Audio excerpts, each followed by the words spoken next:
Je suis alcoolique, je consomme beaucoup, je consomme bizarrement. C'est-à-dire que je peux rester abstinente et m'enivrer très fortement, mais je suis dans tous les cas dépendante à l'alcool. Une dépendance qui est venue après un choc extrêmement violent, la perte de mon mari, et plus tard, peut-être aussi la perte de mon emploi. Au début, pour moi, l'alcool, ça a été mon antidépresseur, tout simplement. Quand je rentrais chez moi le soir, ce chagrin très violent, eh bien, je le passais avec un petit whisky. C'est resté comme ça pendant longtemps. Au début, c'est un verre. Voilà, c'était un verre. Puis après, un verre, ben, malheureusement, ça n'a plus suffi. Donc, j'ai passé au deuxième verre. Et, et puis après, il y a eu une perte d'emploi. J'étais dépressive, très dépressive. L'alcool était mon antidépresseur. Donc, mon corps m'a lâché. J'ai fait un burn-out spectaculaire. Et là, j'ai accéléré sur l'alcool. C'est-à-dire que je me suis retrouvée chez moi, sans emploi, sans mari, et mes enfants, qui sont de grands enfants, partis. Alors, bien sûr, études. Et donc là, j'ai flirté très dangereusement avec l'alcool, plus que flirté. Il faut savoir quand même que cette situation, pour moi, elle était intolérable. J'étais intellectuellement pas capable de supporter de me dire que j'étais alcoolique. J'étais dans le déni, je me disais, bon, je suis une bonne vivante, ça va passer. Demain, si je veux, j'arrête. Sauf que tous les matins, je me levais en me disant, bah, aujourd'hui, tu ne vas pas le faire. Ouais, mais un petit quand même. Un petit, c'est sympa. Juste un petit pour être bien.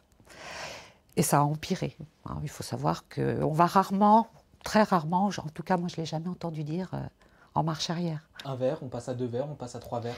On se rend compte qu'on tombe dans quelque chose ou non, c'est normal? C'est très insidieux. C'est-à-dire, certains jours, on va se dire, bah, j'ai fait un peu fort quand même, là, aujourd'hui. Hein. Mais on l'enlève vite de notre mémoire. Et puis surtout, on veut se déculpabiliser, parce qu'au fond de nous, la culpabilité commence à poindre. Quand on se dit, ah là, quand même, il m'en faut encore un pour atteindre mon état de bien-être, là. Donc, en Est-ce qu'on se fait... donne des défis aussi? On se dit, bon allez, aujourd'hui, niette, je ne alors, bois pas. alors moi, ce n'était pas un défi, c'est que j'avais tellement honte de boire ces verres, tellement honte de me détruire quelque part et de perdre mon libre arbitre. Il faut savoir que quand on a bu, on n'est plus soi-même. Ça entraînait chez moi une honte terrible, je le répète parce que je n'ai pas de mots assez forts pour le dire, que le lendemain, je me disais non, c'est pas possible, tu vas pas recommencer. Et malheureusement, les heures passaient, la motivation chutait, je me disais juste un petit. Et en fait, le cycle repartait. Et alors c'était peut-être moins que la veille, mais il fallait que je m'alcoolise. Et la honte, c'était une honte envers vous-même ou c'était parce Alors, que les autres le savaient ou pas? alors je pense que j'ai réussi à bien le cacher pendant longtemps. Je pense que certaines personnes l'ont vu, mais ne m'en ont pas parlé. Mes enfants le savaient, bien sûr. Je pense que j'ai beaucoup fait souffrir mes enfants. Et, et voilà, l'histoire est ainsi. Et je leur en demande pardon, d'ailleurs. Mais je souffrais surtout, la honte, c'était aussi par rapport à moi. J'avais toujours été quelqu'un de très battant, professionnellement plutôt... oui, battante, c'est le terme, efficace. Et là, je devenais tout ce que j'aimais pas, hein, un légume, hein, parce que lorsqu'il n'y avait plus d'alcool, il m'arrivait de ne plus pouvoir faire quoi que ce soit. Quoi que ce soit. Il me fallait mon verre pour me dire, allez, tu te bouges. Donc là, on se dit, ah, là, il y a du mal de fait, hein, excusez-moi. Enfin voilà, vous aviez une carrière, vous Oui. êtes une femme intelligente, vous êtes voilà. Et pourtant, parce qu'on a tendance à se dire l'alcool c'est la misère, c'est Ah non, les alors... quartiers, non, ben non. Alors justement, hein, c'est la grosse erreur. Hein. Il faut savoir qu'il y a environ 10% des Français qui sont alcooliques ou qui ont un problème avec l'alcool et que c'est toute classe sociale confondue. Hein. Qu'on soit cadre sup, ouvrier, profession libérale. Quand on a un mauvais rapport avec l'alcool, on ne nous demande pas notre métier. Hein. C'est pas tiré au sort. Et ça, c'est une image d'ailleurs que je souhaiterais vraiment bannir. J'entends souvent, ah oui, mais il boit, mais c'est un cassos. Mais d'abord, de quel droit cataloguer les gens de cette façon? Non, moi j'étais cadre sup et je picolais le soir en rentrant chez moi. Donc ça n'a rien à voir. Et je connais des tas de cadres sup ou de professions libérales qui picolent royalement. Mais son cadre sup, c'est davantage caché et ils boivent moins de mauvais alcool. Ils boivent. il ou elle. Hein. Là, c'est... Alors oui, moi je suis plus sensible au sujet de la femme, d'où le groupe de Parole Femmes. On en parlera, ouais. Parce que la femme se cache beaucoup plus. Mais attendez, un homme, c'est un bon vivant. Une femme, ben, c'est une pochetronne. Et oui. Donc la femme se cache. Vous La le femme. viviez, ça? Ah oui, tout à fait. Bien sûr que je le vivais. Je le vivais, je buvais en cachette. Je buvais en cachette. J'avais la chance que ça ne se voit pas trop physiquement. Donc ça passait très très bien. Mais moi je le savais. Et au fond de moi, de le savoir moi, c'était déjà d'une violence et c'était très douloureux. Oui, très douloureux. Je n'osais pas en parler à mon médecin. Encore, la honte. Parler à son médecin, voilà, je suis alcoolique. C'est difficile à dire. Je vous assure que c'est difficile. C'est une maladie honteuse. Quand on vous dit j'ai un cancer, les gens sont dans la compassion, dans l'empathie. Quand je suis alcoolique, il y a tous les jugements. C'est un vice. C'est vicieux. Tu peux arrêter quand tu veux, mais arrête tes conneries. Mais non, je ne peux pas. Et là, donc, on s'enferme dans ce silence, ce chagrin, le désespoir. Le désespoir. Moi, j'ai connu le désespoir. À me cogner la tête contre les murs. Hein. Et je ne pouvais pas. Le lendemain, ça revenait. Donc j'ai compris le mécanisme depuis, hein. Je l'ai étudié par mes lectures, par la post-cure que j'ai fait, je l'ai étudié ici. Je le connais ce mécanisme, et ce qui me permet aujourd'hui de dire plus jamais.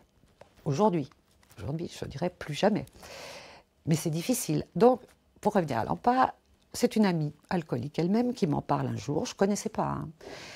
Et elle me dit, mais tu sais, il y a une association à Bourges qui s'appelle l'AMPA, mais moi, j'irai jamais. J'irai jamais, il faut rentrer, on est sur le boulevard, tout le monde te voit. Et c'est resté là, dans un coin de ma tête. Et mon alcoolisme augmentant, ma dépendance augmentant, un jour, je me suis dit, tant pis, je vais appeler l'AMPA. Sinon, je vais crever, quoi. Je vais mourir. Ça, j'avais quand même pas tout à fait envie. Et un jour, j'ai fait le numéro 02 48 70 79 79, et ça, je le sais par cœur, ce numéro. Et comble de chance, j'ai un rendez-vous que 2 mois après. Alors j'étais contente, j'avais fait la démarche. Je savais que j'allais venir, mais j'avais encore 2 mois pour picoler. Mais c'était fait. Et là, c'est parti. Donc j'ai été reçue d'abord par une infirmière, puis une psychologue, Sophie Biba, que je vois toujours, et avec laquelle j'ai fait un excellent travail. Et j'ai adhéré au groupe de parole, donc Élodie et Claudine. Et là, dans le groupe de parole, donc je reviens à ce qu'on disait tout à l'heure, on s'est dit, il faut le faire connaître, ce groupe, parce qu'il y a toutes ces femmes qui sont comme nous, quelque part, là, dans Bourges, ou ailleurs, enfin bref. Et elles souffrent en silence. Elles sont, je le sais, elles sont là, en train de se dire, est-ce que je le bois ce verre, est-ce que je le bois pas? Oh, alors je l'ai encore bu, c'est pas possible. Et elles vont se coucher ce soir avec cette culpabilité. Et vous en voyez des femmes comme ça? Moi, j'en connais, oui, j'en connais. Puisque moi, je parle de mon alcoolisme ouvertement. J'en parle, non pas, j'en fais pas une gloire. Je ne le porte pas comme un étendard. Si j'avais à refaire, je préférerais ne pas vivre cette expérience. Mais je l'ai vécue. Je ne peux pas réécrire cette histoire, elle existe. Donc maintenant, de cette histoire, ce que j'aimerais faire, et c'est vraiment pour ça que je veux m'impliquer ici, c'est dire aux autres, vous pouvez le faire. Et moi, je veux bien vous aider. Ce que j'aimerais faire ici, et on en parle de plus en plus, c'est de devenir une sorte de... Alors ça s'appelle un patient expert, c'est-à-dire la personne qui a vécu la maladie, qui peut en parler, parce que certains le vivent mais ne peuvent pas en parler. Moi, j'ai cette chance de pouvoir parler aisément et de pouvoir exprimer mes émotions.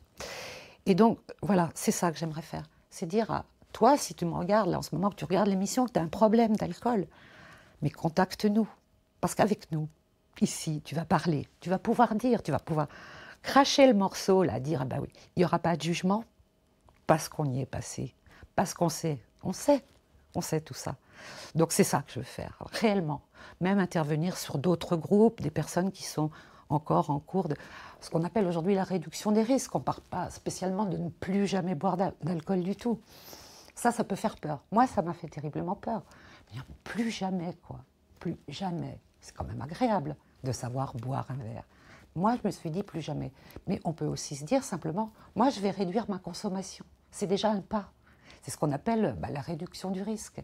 Si au lieu de boire tous les jours, on s'octroie une pause, 2 jours, 3 jours, c'est déjà mieux. Et on sort peut-être de cet engrenage de... je reviens toujours à ce terme de souffrance, de honte. Venir en parler, c'était le plus dur et le plus important en même temps, c'est ça? J'ai la chance de pouvoir parler facilement. C'était de franchir la porte. C'était de dire je suis alcoolique. Une fois que j'ai verbalisé mon alcoolisme, j'ai réellement pu en parler, oui, librement, librement. Aujourd'hui, moi, je suis la plus heureuse des femmes. À savoir que je suis libérée de ce boulet, parce que c'est un boulet, hein, ça occupe notre vie à temps complet. Savoir comment on va s'approvisionner, est-ce que j'en ai encore, est-ce que la caissière va me reconnaître, etc. Donc voilà, ça occupe très très fort. Après, il faut prendre le temps de boire les verres, il faut prendre le temps de les éliminer, il faut prendre le temps de dormir. Donc en fait, l'alcool, ça prend toute notre vie. Moi aujourd'hui, j'ai une vie riche, une vie merveilleuse.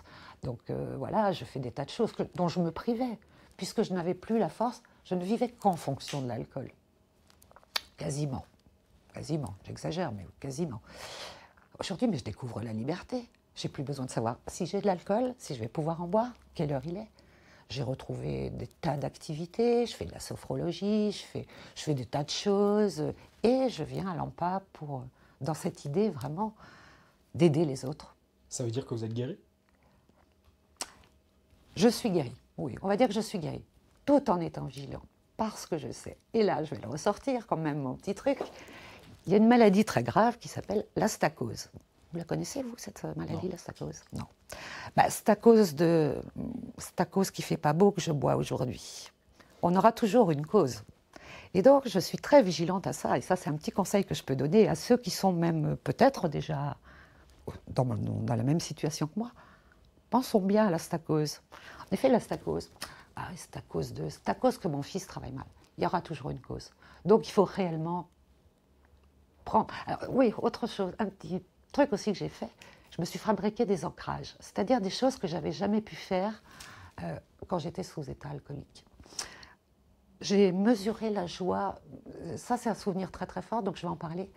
Un jour, j'étais à Euro Disney avec mes enfants et ma petite fille. Et je me promenais avec ma petite fille, ce que je n'aurais pas pu faire avant, puisque nous sommes partis 3 jours, et que là, soit j'aurais bu en cachette, j'aurais mis un petit... soit j'aurais pas fait. Et là, je me suis dit, t'es libre, tu peux le faire.